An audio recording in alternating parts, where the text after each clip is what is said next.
Hello there!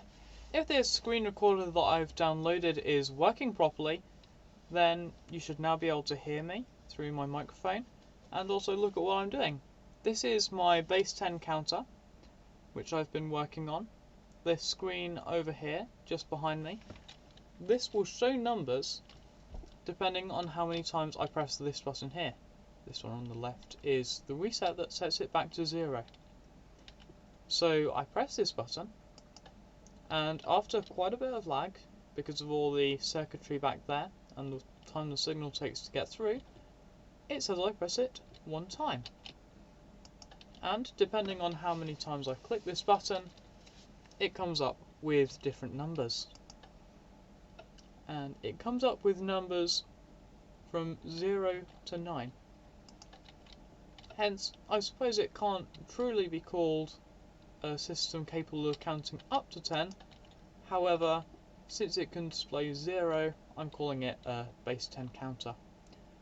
Whether that's correct or not, I don't really know.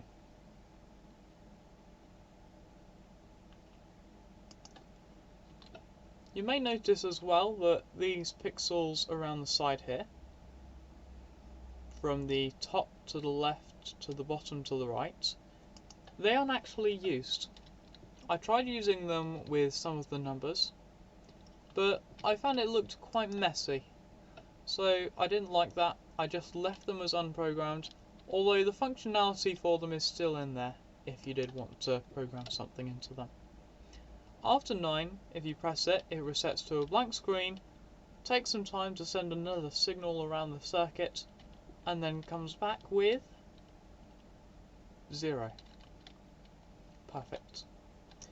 Now behind here is all the circuitry. First of all, if I just give myself a speed potion to speed me up, this is my T flip-flop tower.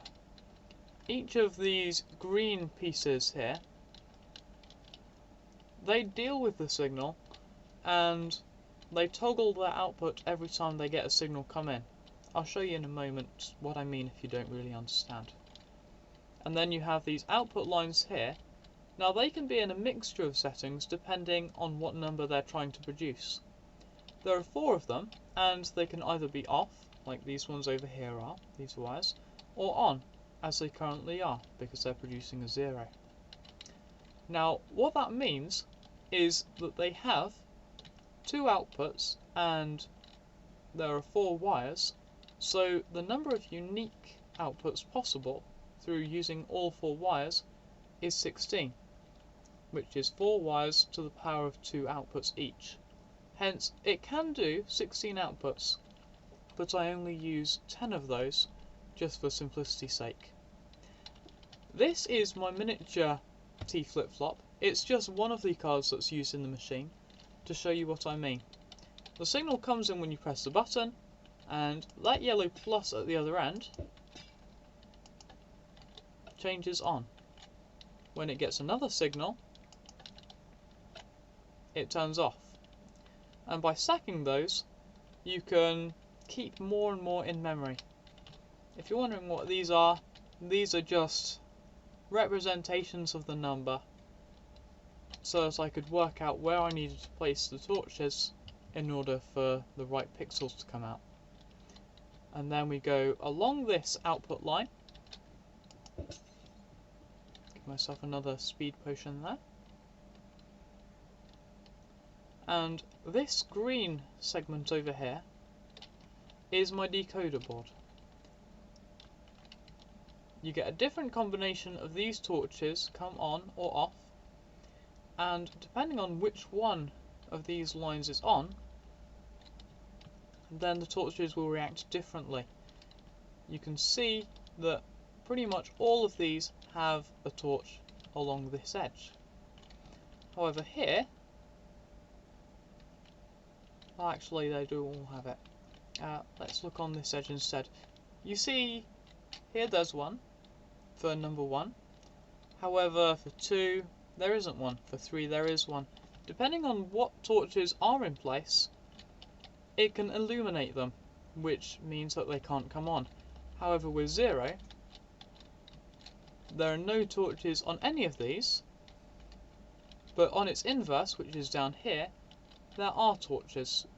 So 0 can only light if all 4 torches are off. I hope that made some kind of sense, but there you go. Now, these blue cables over here, which take up most of the space, each of these controls an individual pixel. So, the ones that are lit are the ones that make up the 0. These 3 along the bottom control the 3 pixels along the base of the 0. And that's repeated in each of the lines. There are 10 lines, 1 for each number, and the position of the torches determines which pixels are allowed to illuminate. Then it's just a case of firing those into the back of 4 pistons and causing them to push out a stone. Okay, I think that's everything. If you have any questions, feel free to send me a message, and if it just completely went over your head, then I'm afraid that's probably just me. Thanks for taking the interest to watch, and I hope you enjoyed it.